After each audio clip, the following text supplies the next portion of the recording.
औज़ुबिल्लाहिमिनश्शैतानिर्रजीम बिस्मिल्लाहिर्रहमानिर्रहीम। बेटा आज जो हमारा टॉपिक है वो मैट्रिसेस है, एक्सरसाइज नंबर 7। सबसे पहले हम इसमें मैट्रिसेस के बारे में पढ़ेंगे कि मैट्रिसेस होता क्या है। तो बेटा मैट्रिक्स की सबसे पहले हम डेफिनेशन देख लेते हैं कि हमारे पास मैट्रिक्स होता क्या है। Matrix is a Latin word in mathematics. A matrix is an arrangement of object, number और वेरिएबल्स। बेटा मैट्रिक्स असल में जो है वो एक लैटिन वर्ड से और मैथमेटिक्स के अंदर जो है हम मैट्रिक्स इसे कहते हैं कि जिसके अंदर हम अरेंजमेंट करते हैं किसी ऑब्जेक्ट की, या वो नंबर की फॉर्म में हो या फिर वेरिएबल्स की फॉर्म में हो। फॉर एग्जांपल जैसे नंबर अगर हम कहें 1 2 3 4 5 6 7, और वेरिएबल्स बेटा हम उसे कहते हैं जैसे ABCD हो, XYZ हो, कुछ भी हो सकता है। अच्छा, सबसे पहले मैट्रिसेस का जो कॉन्सेप्ट दिया था वो आर्थर कैले ने दिया था। आर्थर कैले ने इन 1858 के अंदर ये कॉन्सेप्ट दिया था किसका, मैट्रिक्स का। अच्छा, अब हम इसके अंदर मैट्रिसेस के अंदर हम इसकी कुछ प्रॉपर्टीज पढ़ेंगे। सबसे पहली प्रॉपर्टी जो है बेटा आपके पास है वो ट्रांसपोज ऑफ अ मैट्रिक्स। सबसे पहले आपको ये बात समझनी है कि ट्रांसपोज ऑफ अ मैट्रिक्स होता क्या है बेटा।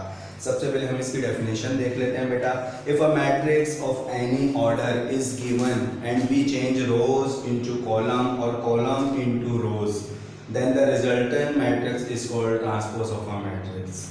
मतलब कहने का मकसद ये है कि बेटा किसी भी मैट्रिक्स के अंदर हम कॉलम को रोज के अंदर तब्दील कर देंगे और रोज को कॉलम्स के अंदर तब्दील कर देंगे, तो इस अमल को हम कहते हैं ट्रांसपोज करना। ठीक है, दोबारा मैं बता दूं ये बात।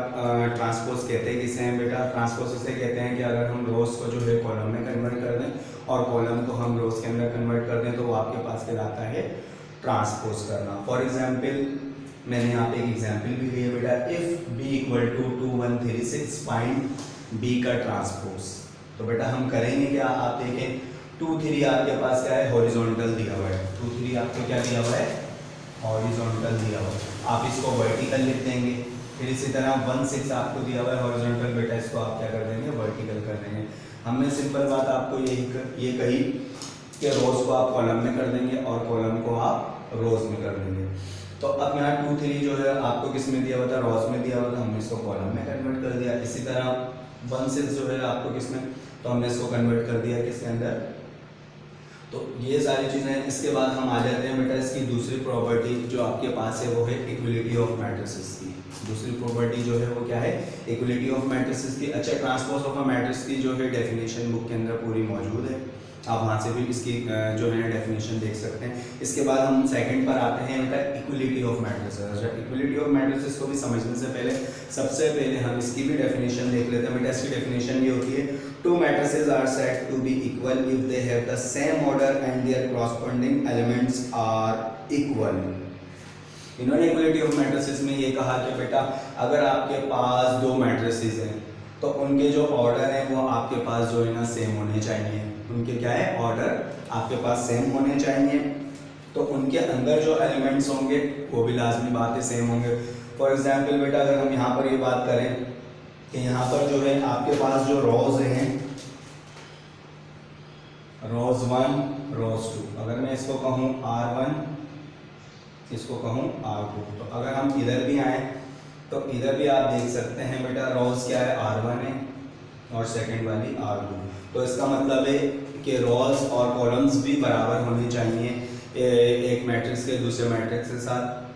तो उसको हम इक्वलिटी ऑफ मैट्रिसेस कहते हैं। फॉर एग्जांपल जैसे अब आप देख लें यहाँ पे दो रोज हैं R1 R2, तो सेकंड वाले के अंदर भी देख लें आप दो ही रोज हैं। इसी तरह अगर हम यहाँ पर देखें कॉलम 2 3 1 कॉलम है, 4 5 सेकंड कॉलम है। तो इसी तरह अगर हम यहाँ पर देखें तो ये C1 कॉलम है और ये आपके पास C2 कॉलम है।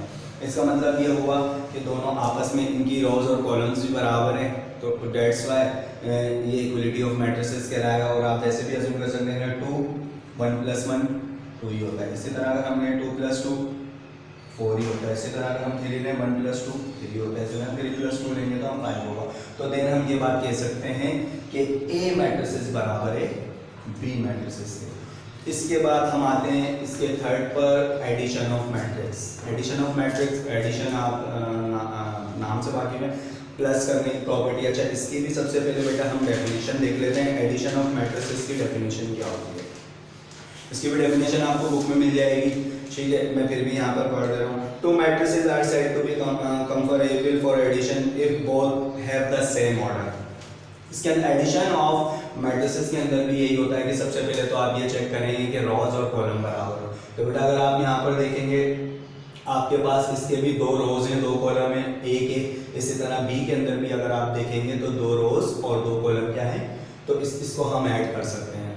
तो ये शर्त है कि इसकी जो रोज हैं और कॉलम्स वो बराबर होने चाहिए, तो फिर हम 2 मैट्रिसेस को ऐड करवा सकते हैं, अदरवाइज हम उसको ऐड नहीं करवा सकते। फॉर एग्जाम्पल मैंने एक एग्जाम्पल लिए, ए मैट्रिसेस दिया हुआ है, बी मैट्रिसेस दिया हुआ है और हम कह रहे हैं ए प्लस बी करें। तो बेटा जब ए प्लस बी करेंगे तो इसके अंदर आपको इस चीज़ का ख्याल रखना है, इस चीज़ का ख्याल रखना है कि 25 ऐड होगा 30 के अंदर और 30 ऐड होगा 35 के अंदर। इसी तरह बेटा 20 ऐड होगा 25 में और 15 ऐड होगा 13 में। बहुत आसान सी बात है। अगर हम कहें कि यहाँ पर जो आपको दिया हुआ है कॉलम 1 अगर हम कहते हैं 25 तो 25 जमा होगा 30 के अंदर। इसी तरह बेटा सेकंड वाला जो है वो सेकंड वाले के अंदर जमा होगा, इस तरह आप कह सकते हैं कॉलम 2 वाला। इसी तरह 20 जमा होगा 25 के अंदर और 15 जमा होगा 13 के अंदर। जब आप इसको ऐड करेंगे तो 55 हो जाएगा, या आपके पास 65 या आपके पास 45 और ये हो जाएगा आपके पास 28। ये एडिशन की प्रॉपर्टी है मैट्रिसेस के अंदर, बहुत आसान सी है, पेपर के अंदर आती है, एमसीक्यूज के अंदर भी आती है। अच्छा, इसके बाद हम क्वेश्चन नंबर इसकी जो है 4 प्रॉपर्टी पर आ जाते हैं, सब्ट्रैक्शन ऑफ मैट्रिसेस। सब्ट्रैक्शन का मतलब आप नाम से ही वाकई में माइनस होगा। तो बेटा इसकी भी हम जो है ना डेफिनेशन देख लेते हैं, बुक के अंदर ये भी मौजूद है लेकिन मैं फिर भी यहाँ पे पढ़ रहा हूँ। Two matrices are said to be subtracted if both have the same order. इसके अंदर भी यही बात है कि बेटा रोज और कॉलम्स बराबर होने चाहिए। अगर 2 मैट्रिसेस के रोज और कॉलम बराबर होंगे तो आप उसको सब्ट्रैक्ट कर पाएंगे, अदरवाइज हम इसको सब्ट्रैक्ट नहीं कर सकते। अगर आप यहाँ पर भी देखें तो 2 रोज 2 कॉलम ए के अंदर भी हैं और 2 रोज 2 कॉलम बी के अंदर भी है। यहाँ पर सवाल मैंने किया फाइंड ए माइनस बी। अब बेटा ए माइनस बी के लिए सबसे पहले वही करेंगे आप, इसके अंदर दोबारा 5 माइनस होगा 2 से, 3 माइनस होगा 1 से, फिर इसी तरह बेटा 9 माइनस होगा 0 से और 4 माइनस होगा 3 से। तो जब आप 5 में से 2 करेंगे बेटा 3 हो जाएगा, 3 में से -1 2 हो जाएगा, 9 में से 0 9 ही होगा और 4 में से 3 निकालेंगे 1 ही होगा।